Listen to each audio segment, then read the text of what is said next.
The ইকোনমিস্টকে সাক্ষাৎকারে doctor Yunus বললেন, তরুণরা পক্ষপাতহীন, বাংলাদেশে ইসলামী চরমপন্থার জায়গা হবে না। শেখ হাসিনাকে গ্রেপ্তারে ইন্টারপোলের রেড নোটিশ জারি, তবে এখনো নিশ্চিত করেনি আন্তর্জাতিক ট্রাইব্যুনাল। $300 মিলিয়ন পাচার, হাসিনা ও জয়ের বিরুদ্ধে অনুসন্ধানের সিদ্ধান্ত দুদকের। রোহিঙ্গাদের ফেরাতে ভূ রাজনৈতিক সম্পর্ক ভূমিকা রাখবে, বললেন পররাষ্ট্র উপদেষ্টা।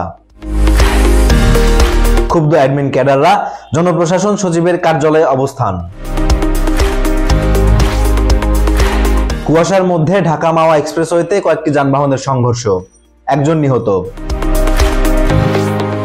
অনূর্ধ্ব নারী এশিয়া কাপ, ব্যাটিং ব্যর্থতায় ভারতের কাছে ফাইনালে হার বাংলাদেশের। পঞ্চগড়ে ফের তাপমাত্রার পারদ নামল 9 ডিগ্রির ঘরে। সন্ধ্যার মধ্যে 3 বিভাগে বৃষ্টির পূর্বাভাস। বুয়েট শিক্ষার্থী নিহতের ঘটনায় 3 আসামি 2 দিনের রিমান্ডে, পুলিশের মাদক মামলা।